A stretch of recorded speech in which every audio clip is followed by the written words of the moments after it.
welcome to reading a popular Booktok Bookstagram book, take 2. If you watched this video of mine late last year, you'll know that I tried this once before in 2022 and it was a complete disaster for various different reasons, but it just did not work out the way that I thought it was going to. So we're going to try again. I am working today, but then plan to have a very chilled and quiet weekend, all being well. So I actually have 3 possibilities, and last night I sat and read the opening chapter of each of these books. So we've got the Atlas 6 by Oliver Blake, we've got Legends and Lattes by Travis Baldry, and then we've got The Very Secret Society of Irregular Witches by Sangu Mandana.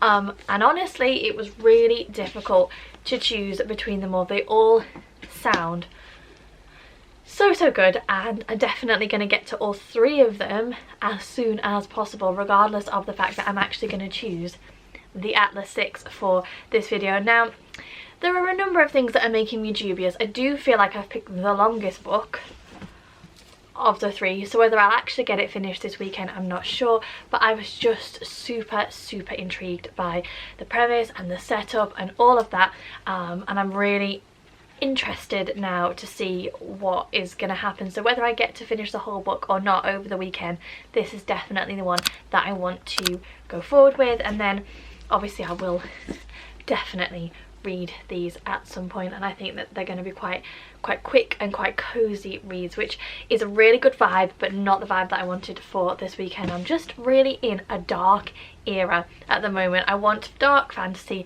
I want morally grey, comfort can come later. So yeah, that's it. Gonna dive in. I'm gonna take this with me and read in my lunch hour.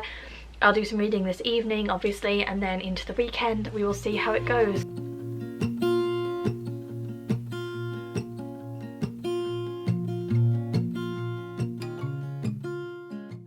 Okay, I've just got in from work. Quick update to say basically I am obsessed with this book. I'm in part 2, which is just under 60 pages in. Oh, hello Darcy. And I realised I didn't tell you what the book was about, partly because I didn't really know, so I'll just read you the very top bit on the back. 6 extraordinary magicians, 5 chances to win, 1 secret society. So the basic premise is that the Library of Alexandria was never actually destroyed. We were just led to believe that it had been destroyed, and there is a secret society that protects it, and 6 magicians basically are competing for 5 places to become part of the society that protects and grows the Library of Alexandria. And magic is something that is very much accepted in this world. If you are a magician, you are known as a, now I'm pronouncing it median, I don't know if that's how you say it. If you don't have magical abilities, you are immortal.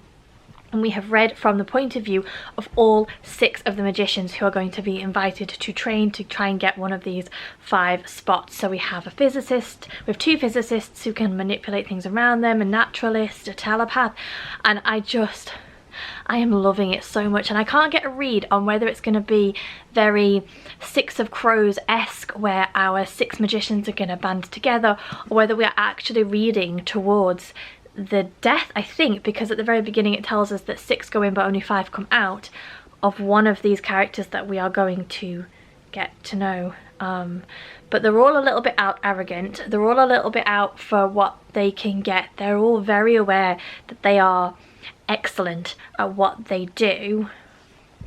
Yeah, I'm just really enjoying it. I can't wait to sit and read some more.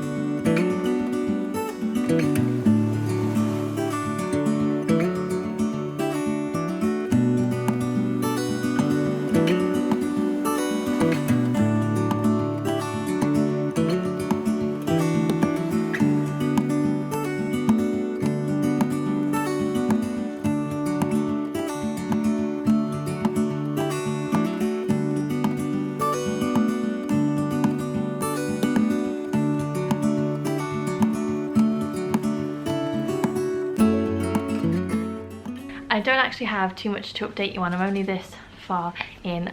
We went to Liverpool yesterday. I did get a couple of books, but I also got a new iPad, and I have foolishly been spending my time playing with that and setting up reading journals and planners rather than doing actual reading. But now I'm sitting down to have a good crack for a couple of hours. So this far in, and yeah, not really too much to update you on. We're just very much getting to know our characters and seeing how they interact and how the different magics work.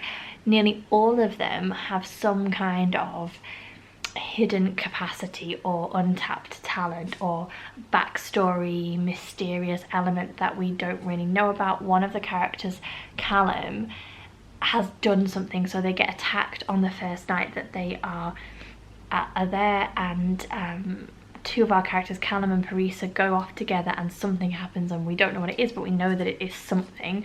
So there is that, and now they're just kind of doing quite boring academic studies, and I'm not entirely certain yet how that is going to feed into who gets chosen to be part of the society and who doesn't, because it just all seems a little bit mundane, and I'm going to be honest, a little bit over my head as well when they're talking about warping time and making black holes and things like that. That's really not my area of interest or expertise, so much more interested in the dynamics of the group and the magical capabilities of our characters. And as I say, everyone has this kind of mysterious thing that I'm hoping, really hoping, is going to be uncovered in the next few pages or so. So yeah, that's where we're up to. Still very much enjoying it. I will say that it is quite, I don't want to say dense, which is how I described Babel, but it's quite heavy in its writing style. It's very wordy, and sometimes I have misread sentences without realizing that I've misread them because of the way that they're written. It's not a quick, sharp book. Yeah, it's quite heavy in terms of its writing style, but still very much enjoying it. I'm gonna get on and do some reading now. Just past the 250 page mark, and I don't know if you would recall that earlier on in the vlog when I was explaining what the concept of this book was, I mentioned that I thought it would be interesting to read a book in which we pretty much know that one of the characters that we're reading about, and we're reading from their point of view, is going to be killed, because of a line that was in the book quite early on where it said 6 were chosen but only 5 would walk out, or something like that.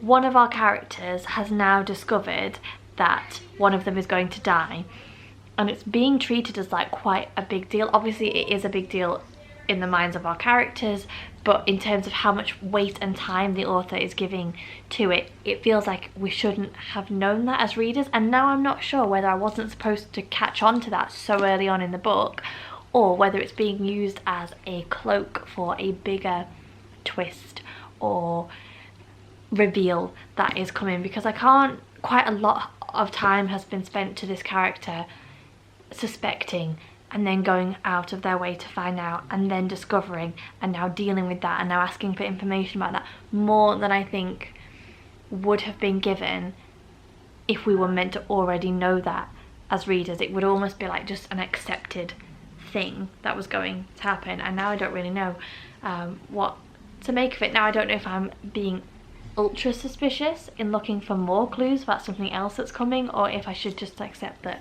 I wasn't meant to realise right at the beginning that that was what was going to happen. But regardless, it's still quite an interesting concept, and it's certainly interesting reading from the point of view of all 6 characters and knowing that 5 of them have to choose which one is going to die, and whether they're going to do that, or like I said earlier, whether they're going to band together and say actually we're not going to do that. There is we've been introduced to another organisation who are against what the Alexandrian society are about, so there's kind of seeds being sown there as, does this society have it all correct, or are they perhaps not all that they seem? And all of that is kind of building up and amping up as well. There's still a lot of like scientific stuff to do with time and space that I just don't get. I've said this before in videos, that's just not something that I am like massively interested in, so kind of skim reading those bits, far more interested in the characters and the character stories and their individual story arcs and journeys, and I'm getting a good amount of that as well. So yeah, gonna keep reading, just almost halfway through now. I'm gonna keep going. So I've just finished the chapter, so I take it back about, I still think it was done a little bit heavy-handed, but regardless of whether we were supposed to be aware of what was ultimately going to happen, it has all just got very, very interesting, and it is far more dark and twisty than I think I had appreciated. And whether that is the only twist, but actually it has more implications, or whether there's something bigger coming, I'm not sure, but I feel like we've just been shown a glimpse of something, and I am so interested to now read on and to find out what that is. I know there's a sequel to this, so I really hope that I'm not left with too many questions at the end.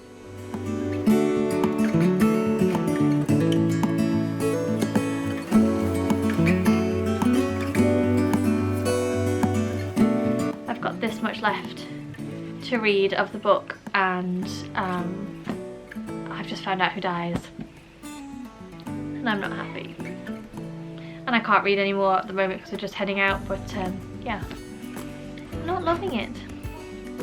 I mean, the book's really good, but like, not the decision making so much.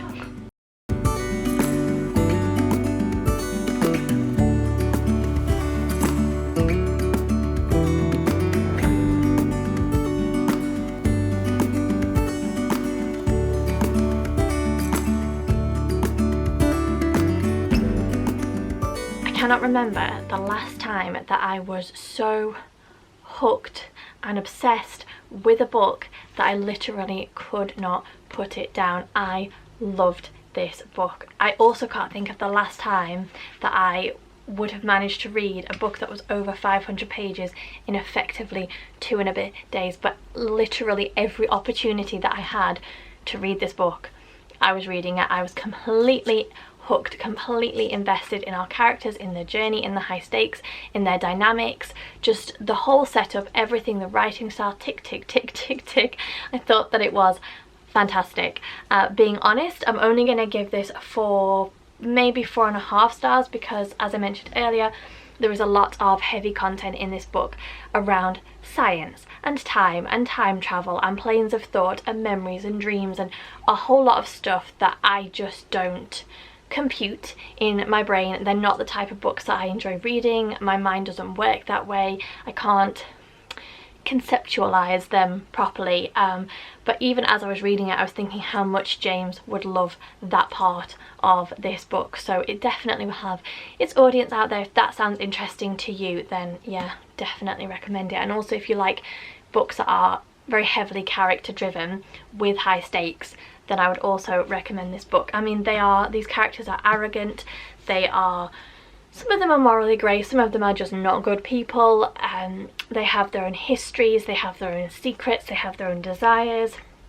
They're all pretty cutthroat in seeking the things that they want, but just honestly could not recommend this book enough. I loved it, and I'm really glad that I decided to pick it up. As you'll know, at the very beginning of this video on Friday, I was dubious about picking up a book of this length and thinking, was this vlog gonna work? Was it gonna end up being like the last time I did it? But I'm just so pleased that it all worked out, and I would highly recommend this book. And on that note, that is the end of the vlog. Thank you very much for spending some time with me. I hope that you enjoyed it. Let me know if you have read this book, or actually either of the other two that I was thinking about reading. I might do a reading vlog of me reading the other two. We will see how things go, but for now, as I said, thank you very much. I hope that you are all keeping safe and well, enjoying whatever it is that you're reading at the moment. Take care, and I'll see you soon.